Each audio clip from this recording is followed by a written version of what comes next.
Welcome back, guys, to another week of RJ and Austin's Mindset Soapbox.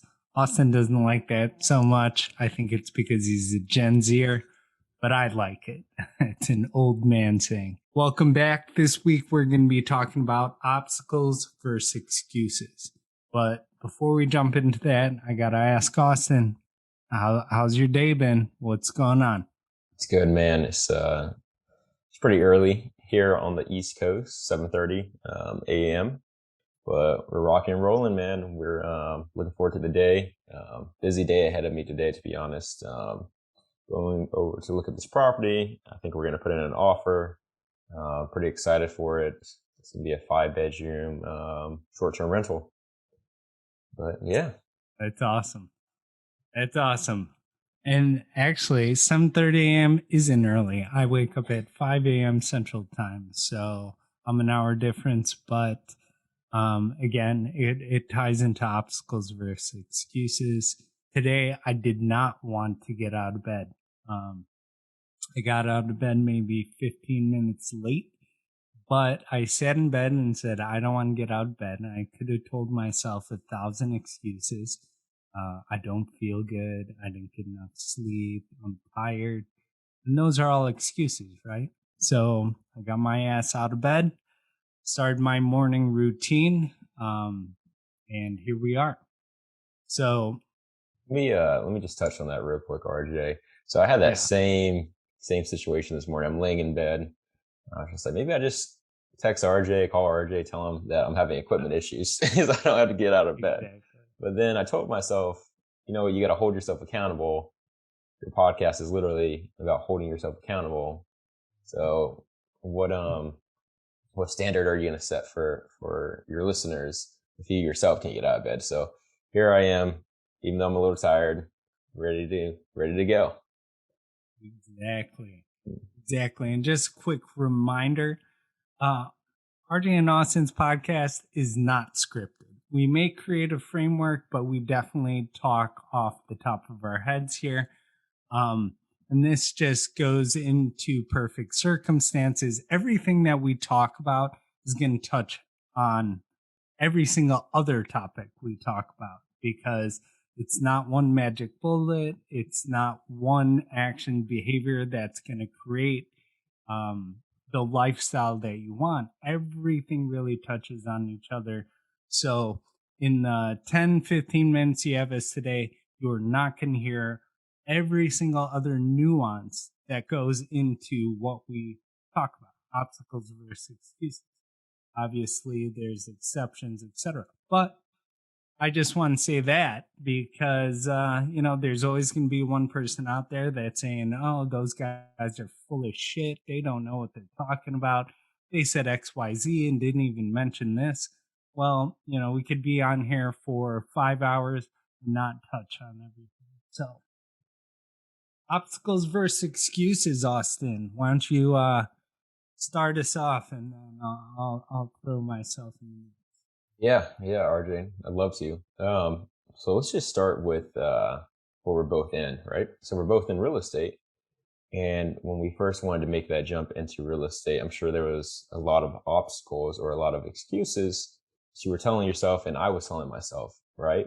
So a few, just off the top of my head, that I know a lot of investors face are the first one being money. Oh, I don't have enough money to start investing in real estate. Maybe they only had, I don't know, $5,000, $10,000 or whatever that aspect is. But you can get creative, and if you find a good deal, you'll end up finding money, and then that gets rid of your excuse and your obstacle. Your excuse is that you just don't want to go ahead and do that task. You just don't want to go ahead and start jumping into it. So the excuse is the fact that you don't have enough money, but the real reason is that you just are telling yourself that you're not ready to jump into it. So that's just one. So let's think of another one that I hear day in and day out. There's no deals out there in the real estate market. Well, there's plenty of deals, but it also goes back to being creative and how far, how long you're willing to look for that deal until you get your first one in the pipeline. And then when you close on that one, and then you start rehabbing it, and then it's on the market, right? So there's one second excuse. A third excuse is education, right? Oh, I don't know how to invest in real estate. I don't know how to buy a home. I don't know how to find these properties. Well, you can just educate yourself. You can put an hour to the side each day, go on different platforms on the internet, such as YouTube, and start learning there or learn through books. Your excuse is that you don't have the education, but go around that and get that education. And then slowly you overcome that obstacle and stop giving yourself those excuses. So those are just three, RJ, that I see day in and day out with new investors and people that are facing similar situations. Exactly. And I love those three because they are the most common. And one of the things that I do want to say is, I could hear all the haters right now saying, well, that's easy for you to say, or, you have money or you've already done it. The thing is, what we didn't mention is time, right? A lot of people think that, or want to get into something so quickly. So the money aspect, I don't have money. Well, you don't have money right now, but you could start the behaviors so that you can build up the savings to have money a year later, 2 years later. So those are excuses. And those same people that will say, I don't have money, go to Starbucks every day and spend $5 on a cup of coffee every single day. They go out to eat, with their friends 2-3 times a week, spend $75 on a meal every single week, 3 times a week. Those same people have expensive gym memberships and don't go to the gym. I mean, think of all the different things that even I'm guilty of, or that maybe you're guilty of, that people do on day in, day out basis while using that excuse or rationalizing why. I don't have money. Education. I don't understand it. Well, how many books have you read? How many podcasts do you listen to? How many times have you been to a meetup and asked people who are successful in the space questions around the uncertainty that you have? And I guarantee you, most of the time, the answer will be 0. I haven't been to any meetups. Oh, why not? Oh, I don't feel comfortable in this. Come on. Yeah, That's an excuse as well. you're right. You're completely right. And so Austin and I are not perfect. We'll give examples of this very podcast. So we talked about it in the perfect circumstance episode. Austin and I didn't, we started this podcast probably 3 weeks later than we could have, because we're like, oh, we need the best camera. I need a better microphone. I need some lighting. And now, even before this episode, Austin and I were talking about how I need better internet upload speed so it doesn't lag. But, that's not stopping us from filming or recording this episode. But Exactly. we could have very easily used that as an excuse. Now, Yep. Now we touch very much on excuses. Let's talk about obstacles. So obstacles and roadblocks. Roadblocks are an easier way to think about it because obstacles are actual physical limitations, to why you cannot do something. I cannot run or walk because I have a broken ankle. I cannot, I cannot read because, so this is where it becomes a slippery slope, right? There's a lot of obligations such as family, taking care of your baby, that are actual obstacles. But you as listener, whoever you are out there listening, you have to make a firm determination, draw a line in the sand between what is an actual obstacle. And the reason I say that, because you could say, yeah, I have to pick up my baby as an excuse. You could pay a nanny or something like that. But I mean, family above everything, right? So it's draw that line in the sand and make sure you know when you're either rationalizing not doing something or it's an actual moral or value for yourself, to where it is a physical, mental, emotional obstacle or roadblock. We could dive into that later. Again, nuances. We can't talk about everything. So, Austin, you want to maybe jump in, tell us about an obstacle roadblock you have? Yeah, just I guess real quick, guys. When you're listening to this, and when RJ is talking about obstacles and excuses, 90% of the things that you're telling yourself you can't do it because of a certain reason are going to be excuses, and 10%, the remaining 10% are just going to be obstacles. So definitely keep that in mind when you're trying to determine what's an obstacle and what's actually an excuse, and then move forward. Honestly, RJ, I mean, everything that's stopping me in my life right now, I see as just an excuse. I don't see anything completely prohibiting me from accomplishing a goal besides my own self. So I can't really touch on that too much, to be honest. I love that. I love yeah. that. I actually was hoping you would say that, because I feel the same, and it's not cockiness, right? A lot of people will be like, "Oh, those guys are cocky." Well, maybe I'm a little cocky, but at the same time, it's that shift, the reprogramming of your mindset. You know, we get up on the soapbox every single week because it's really just reprogramming your mind and the way that you think about life. So if you say you can't do something, that's your own limiting beliefs telling you. It's yourself telling you you cannot do it. When really, ideally, all you have everything at your fingertips to be able to do it. You have all the resources. You just, is it important to you?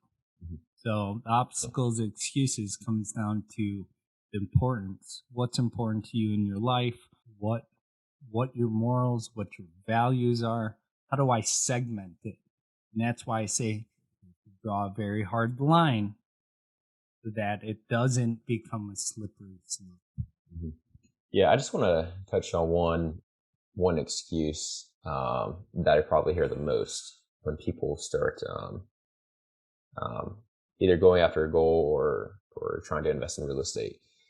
It's the money aspect. Again, I feel like that's probably the biggest one that I hear from new investors. Maybe they have 30K saved up in their 401k and they don't want to spend it, and they see that as being too risky. Well, so what I did with my first property, I didn't have that much money, right? So I was making a decent amount of income from my W-2. So I told myself I was going to save at least 50% of my income each month and be as frugal as possible so I could save up enough for a down payment and move forward with that first house. And it was a little frustrating at first, but it was able to get me in the game and get the ball rolling. And that's the whole reason why I'm here today. So what I love the most from podcasts that I listen to are the gold nuggets that people give me that I can implement into my life that moment. And I always write them down, and I have a spreadsheet on my computer of all the gold nuggets I get from these podcasts that I listen to. So a gold nugget for the people listening to this podcast is there's an app called Budget. You go on Budget, and it allows you to input whatever you spend money on. So if you're spending money on gas, food, restaurant, drinks, alcohol, traveling, shopping, for you ladies out there, it helps you look at it helps you look at it at the end of the month to see where you're allocating your money to and how much money you're spending each month. Because moving forward, the next month you can say, okay, I'm only going to give myself, I don't know, $300 a week to spend on like everything, gas, going out, restaurants, food, whatever it may be. And then it allows you to start being disciplined moving forward And so you're growing that disciplined mindset, and then you're also saving money to buy or invest in whatever it is you want to going forward. And that's a key principle to have in mindset. I personally believe, to be able to get you to where you want to be. What do you think about that, RJ? I think that's awesome. You are better than me because I don't have a spreadsheet that I write down all these gold nuggets. I just try to remember them. I'm not organized, so that's one of my behaviors that I have to work on. So Austin, that reminds me of a story from when I used to work as a car salesman. So here's something fun. I used to work as a car salesman when I was 18 years old, fresh green. A guy came in one day and wanted to buy a dually pickup truck. I think it was $80,000. And we were about $15 away from monthly payment on price. So my manager tells me, go to him and tell him that we're talking about a cup of coffee a week. Say, we're splitting the hairs on just purchasing a cup of coffee a week. Go back to him, tell him that. So I went back to him and I told him that. And he looks me dead in the eyes and he goes, yeah, but who's buying that cup of coffee? Are you buying my cup of coffee? Who's going to pay for my cup of coffee? You're not buying my cup of coffee. And I was like 18 years old being, getting shit talked to me by a 50-year-old man who runs a business. I'm like, right. Because if you think about it, right, a cup of coffee, 5 days a week, whatever it is, a cup of coffee, $5 over 30 days. That's $150, right? Then say you're going out to eat with your buddies, with your friends, and you spend $100 a week on food. That's 4 weeks in a month.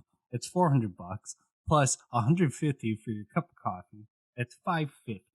Now think about all the other shit. Your $30 gym membership, $100 gym membership, all that stuff. That's over, that's over $500 a month that you could be saving. And that's what I'm saying. So I always think about that. Whose cup of coffee is it? When you're talking about budget, whose cup of coffee is it? Are you buying my coffee? Dude, I don't know. Where do you go, man? Do you go to like Walmart, Starbucks, or do you go to McDonald's to get your coffee? Me, I don't. I don't see that. It's a budgeting thing. I don't buy coffee from outside sources. Okay. Starbucks is like $5 a cup, dude. It's like ridiculous. Yeah, man. Well, I would buy your coffee if you were going to like McDonald's. I don't know if I can afford Starbucks though. I don't even give myself that pleasure. Exactly. See, and that's what we're saying, right? Yeah. We're just normal dudes. You want to know how to do this shit? Mm-hmm. Well, you got to make sacrifices. We bought a coffee machine because Nikki and I were so tired of going out spending money on coffee. I have a $15 Starbucks gift card sitting in the living room right now. Have not touched it. That's because why? Like, I don't need to spend extra money on that stuff. Now, it's not to say I don't indulge in other things. Right now, I'm looking at a wall full of fishing here. Yeah. He's always like, more fishing shit. Yeah, I think I've seen you maybe post one fishing post on Facebook. I've definitely seen you post way more cigar stuff on Facebook. So yeah. I feel like you're more of a cigar enthusiast now as you age, man. No, 100% fishing guy. Yeah. I bought a fishing boat last year. You did? Yeah, I did. I love being on it. It's just a 16-foot fiberglass John boat, bass bomber. It's awesome. I love it. It's a little too narrow for me, so it only really works on slow moving currents like rivers and stuff, big lakes. It's nice. Where are you keeping it at? It's in the back. We got a back parking pad right now, so it's in the back parking pad. Okay. All right. Yeah, not too bad. It's covered. And then of course, so I bought this boat, and then I bought all the equipment for it, and then I bought one of those big party tents. to keep it away from the snow in the winter. So now it's like we should post a picture. Yeah, you definitely have to send that It's to me. ridiculous. But I took out my buddy who is a lender. We went salmon fishing in Milwaukee this summer and caught the biggest salmon I've ever seen in person. It was like 25 pounds. King salmon, huge, huge. And that was wild. So I feel like, just a couple of the experiences we've already had on it that, from the year of owning it have definitely. Yeah, you're gonna next time I get up to Chicago, you're gonna be running out charters in Lake Michigan, Right. man. Dude, this boat was a budget boat. It's old. I didn't spring for something fancy. I just want to get out on the water. We've taken it to Missouri, taken it to Kentucky. Nikki loves it. We chill on it. It's amazing. So, the boat only cost me $2,300. Oh yeah, Yeah. So when good I'm bargain. I'm not indulging. Yeah. Yeah, RJ's being frugal because a new boat nowadays costs $60,000 to $70,000, and just like the new Oh, car yeah. market, it's impossible to get one. So definitely still being frugal. I like that, man, and still enjoying the simple pleasures in life as well. So Yeah. awesome. Yeah. All right. Well, I think that's good, guys. We're gonna wrap it up here. Thanks for joining us for another episode. Follow us. You could follow me on Facebook, TikTok, Snapchat. I'm not this Instagram guy like Austin is, which is an excuse of mine, by the way. Anyway, follow us, like us, subscribe, leave us a comment, write us a note, and we'll see you next week. Sounds good.